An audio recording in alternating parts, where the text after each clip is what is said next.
तो ट्वेल्थ वाले बच्चों आप लोग कैसे हो? आई होप अच्छे हो गए। तो आप लोग का ईट ए मन के मस्तियाँ यानी हड़प्पा वाले चैप्टर का फर्स्ट चैप्टर का आपको मैंने 4 एपिसोड दे दिए थे, ठीक है। आई होप कि आप 4 एपिसोड पूरा कंप्लीट कर लिए होगे। तो ये 5वां एपिसोड लास्ट एपिसोड है और लास्ट 3 मिनट का वीडियो आप देखना नहीं भूलेंगे क्योंकि उसमें कुछ इंपॉर्टेंट बातें हम बताएंगे, ठीक है। चलो स्टार्ट करते हैं, ठीक है। आप लोग नोट डाउन कर लिए होंगे, ठीक है। तो अगर नोट डाउन कर लिए हैं तो हम एक व्हाट्सएप ग्रुप में कंफर्म करेंगे। अगर फर्स्ट चैप्टर कंप्लीट हो गई तो सेकंड चैप्टर हम लोग स्टार्ट करेंगे। वैसे पॉलिटिकल साइंस के हमने फर्स्ट बुक के वर्ल्ड वाले बुक से 2 चैप्टर कंप्लीट कर रखे हैं और सेकंड वाले बुक का फर्स्ट चैप्टर कंप्लीट कर रखे हैं। तो आप हमारे प्ले लिस्ट में जाके आप उसको देख सकते हैं, ठीक है। चलो स्टार्ट करते हैं। हड़प्पा सभ्यता की खोज कैसे हुआ? पहले तो हम लोग हड़प्पा के बारे में सब कुछ जान लिए, कैसे मोहर मिला, कैसे खुदाई हुआ, नहीं हुआ। अब जानेंगे हड़प्पा सभ्यता जब का अंत जब हो गया तो उसके बाद फिर से कैसे मिल गए। हड़प्पा सभ्यता खोज किस करी ये तो पता है आपको। देखो, जब हड़प्पा सभ्यता के शहर नष्ट हो गए थे तो लोग धीरे धीरे उनके विषय में सब कुछ भूल गया। पुनः जब जो एक टाइम पीरियड है 2600 से 1900, जब ये खत्म हो गया तो लोग अभी तक तो भूल गया था, फिर उसके पास जाके उसके बाद बसने लगा वहां पे, ठीक है। जब लोग इस क्षेत्रों में कई शताब्दी बाद रहना प्रारंभ किए, यानी इसका अंत जब हो गया था, हड़प्पा सभ्यता बहुत पुराना था, इसका खुदाई हुआ, इसका साक्ष्य ना मिला, थोड़ी ना हड़प्पा सभ्यता मिला। हड़प्पा सभ्यता के कुछ साक्ष्य मिले, कुछ स्ट्रक्चर मिले, उससे पता चलता है कि वहां पे सभ्यता कुछ थी।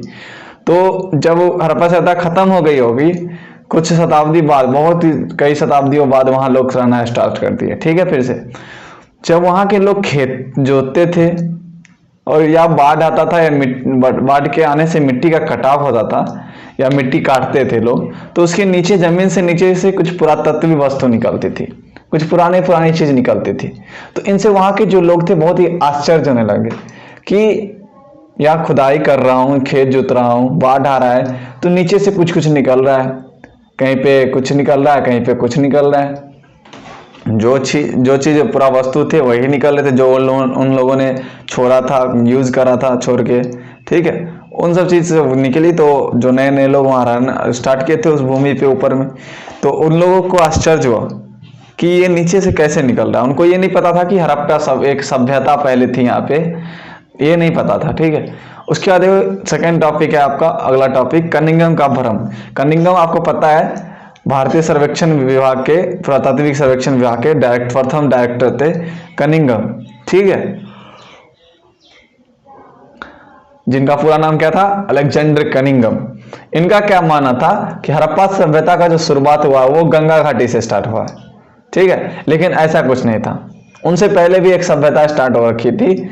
जब खुदाई हुई 1921 और 22 ईस्वी में हड़प्पा सभ्यता और मोहनजोदारो की, तो उस खुदाई में मिली साक्ष्य से, उस सभ्यता से इनका जो भ्रम था वो टूट गया कि हड़प्पा सभ्यता भारतीय सभ्यता का स्टार्ट कहाँ से इन्होंने कहा था कि गंगा सा घाटी से, लेकिन कहाँ से हुआ था आपको? सिंधु घाटी से, ठीक है। इनका भ्रम तब टूट गया था जब हड़प्पा सभ्यता की खोज हुई थी और मोहनजोदारो की खुदाई हुई थी, मतलब दोनों की खुदाई हुई थी। तब आई होप आप ये समझ गए होंगे, ठीक है। नेक्स्ट, एक नवीन प्राचीन सभ्यता।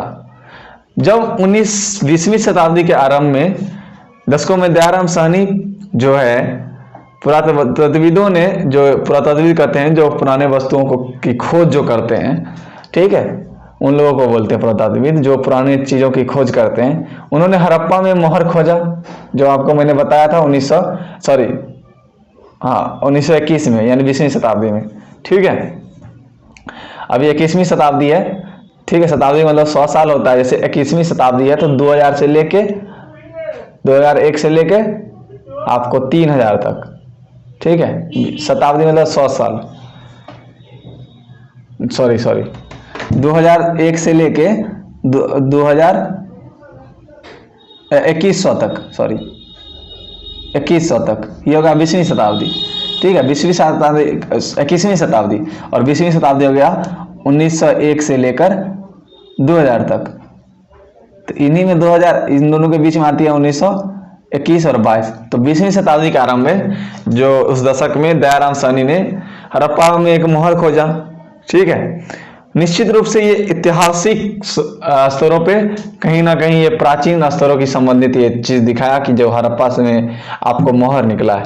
जस्ट उसी के बाद 1922 में राखलदास बनर्जी जी जो जिन्होंने मोहनजोदारो की खोज की उन्होंने भी यहाँ पे जैसा मोहर निकला वैसा ही मोहर यहाँ से भी उन्होंने खोज करी।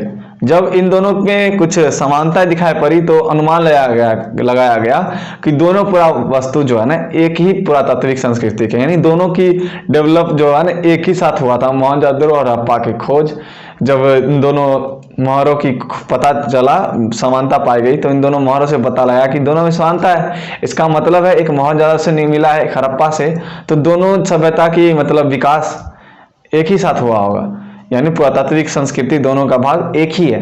तो इनसे पता लगाया गया। ठीक है, हड़प्पा और मोहनजोदड़ो खुदाई के समय कौन थे, इसका नेतृत्व कौन कर रहे थे, जनरल जॉन मार्शल। ठीक है, और ये खुदाई उस समय खुदाई के सर्वेक्षण डायरेक्टर थे, भारतीय पुरातत्व के सर्वेक्षण डायरेक्टर 1921 और 22 के समय।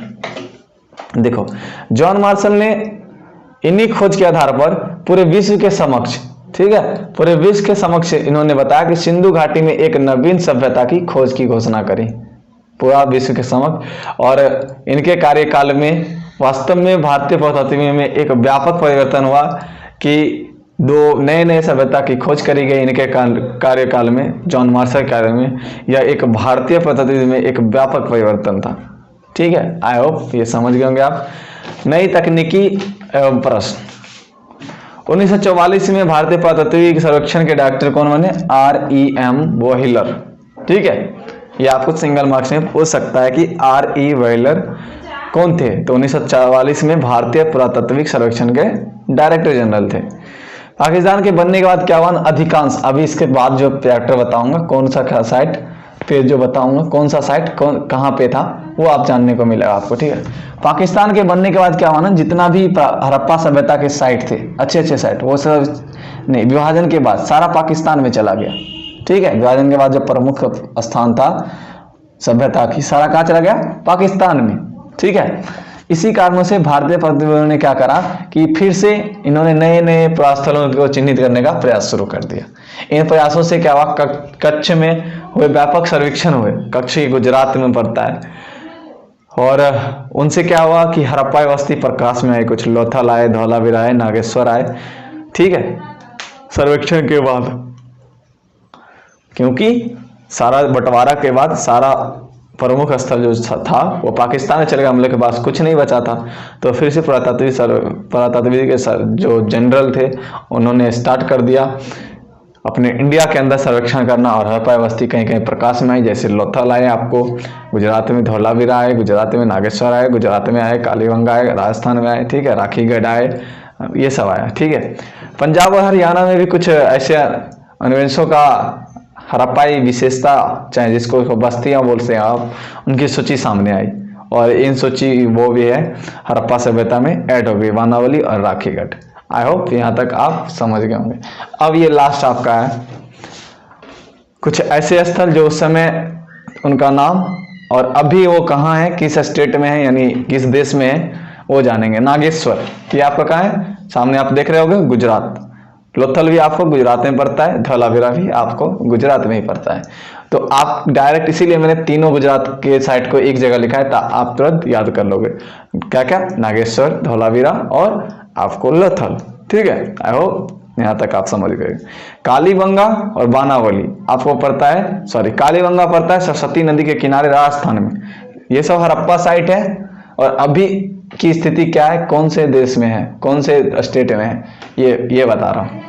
नागेश्वर, लोथल और धौलावीरा आपको गुजरात पड़ती है, जो कि इंडिया में। अभी कालीबंगा, बानावली, कालीबंगा पड़ता है राजस्थान में, बानावली और राखीगढ़ पड़ता है आपको। ये मैप वर्क में पूछ सकता है कहाँ पे कौन है। अगर मान लो अगर हरियाणा इतना छोटा है, ठीक है, अगर आपको हरियाणा के अंदर बानावली, राखीगढ़ पूछता है, कहीं भी टिक हरियाणा के अंदर मार दिए आपको, इतना याद रहा, तो आई होप कि आपको फुल मार्क्स मिल जाएगा।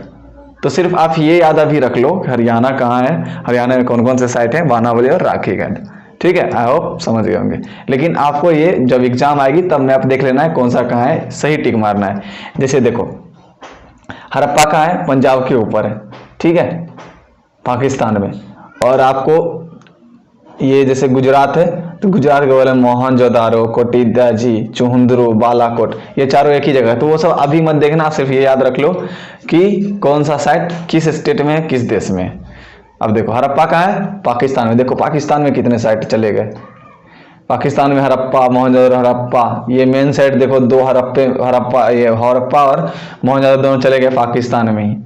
कोटी राजी हड़प्पा, चुहंद्रू हड़प्पा, सॉरी कोटी राजी पाकिस्तान, चुहंद्रू पाकिस्तान, बालाकोट पाकिस्तान, जहाँ बालाकोट में इस बार एयर स्ट्राइक किया गया था वो भी पाकिस्तान में। मोहनजोदड़ो जो है ये सिंधी भाषी है, सिंधी भाषा के शब्द हैं मोहनजोदड़ो। और एक बात बता दूं, पशुपति महादेव जो हैं सिंधुवासी के प्रमुख देवता हैं। किसके? सिंधुवासी के प्रमुख देवता है। आप ये याद रखना, सिंगल मार्क्स से पूछ सकता है। बिहार बोर्ड में ज़्यादा चांस बनता है, CBSE में कम, लेकिन अब तो 20 मार्क्स के सिंगल मार्क्स आ रहे हैं, तो हो सकता है कि आपको पूछ दे। और एक मैंने ऊपर और लिखा है, हड़प्पा सभ्यता को कांस्य युग कहते हैं। कांस का जो यूज़ है यहीं से स्टार्ट हुआ था। लोहा युग कहते हैं हम लोग, जब मगध की शुरुआत होती है तो उस समय लोहा का उपयोग स्टार्ट होता है। ठीक है, आप यहाँ तक समझ गए होंगे, मुझे पूर्ण विश्वास है। अगर नहीं समझे तो आप कमेंट बॉक्स में बताएंगे। और अब आपका एक चैप्टर हिस्ट्री का ख़त्म हो गया 5 एपिसोड के बाद, तो अब हम अल्टरनेटिव कर देंगे कल। फिर भी कल आपका हिस्ट्री की कोशिश करोगे, हिस्ट्री हो, ठीक है। पॉलिटी तुरंत हो जाएगा क्योंकि एक में 2 चैप्टर, हाँ नहीं, दोनों में, पॉलिटी में दोनों में एक चैप्टर खत्म हो गए, मतलब डिलीट कर दिए गए CBSE बोर्ड के द्वारा। ठीक है, तो वो पढ़ना ही नहीं है। आई होप आप यहाँ तक समझ गए होंगे। अगर समझ गए होंगे तो लाइक करें, सब्सक्राइब एंड शेयर अपने दोस्तों के साथ करें, ताकि अगर अच्छी नहीं लगे हो तो आप लाइक ना करें, ठीक है। और अगर जो गलत लग रहे हो मुझे कमेंट सेक्शन में बताएंगे। अगर हमारे ग्रुप ज्वाइन करने हैं तो आप व्हाट्सएप पे मैसेज कर सकते हैं। डिस्क्रिप्शन बॉक्स में आपको ना मेरा व्हाट्सएप नंबर दे दिया जाएगा, ठीक है। और वहाँ पे आप नाम और कॉलेज नहीं, डायरेक्ट आपको लिंक दे देंगे व्हाट्सएप ग्रुप का 12th का। और हम 9th 10th और 12th तीनों क्लास के पढ़ाते हैं, तो कोई बच्चे हों तो हमारे चैनल के बारे में आप बता सकते हैं, ठीक है। आई होप, तो फिर मिलते हैं अगले एपिसोड में, तब तक के लिए बाय बाय।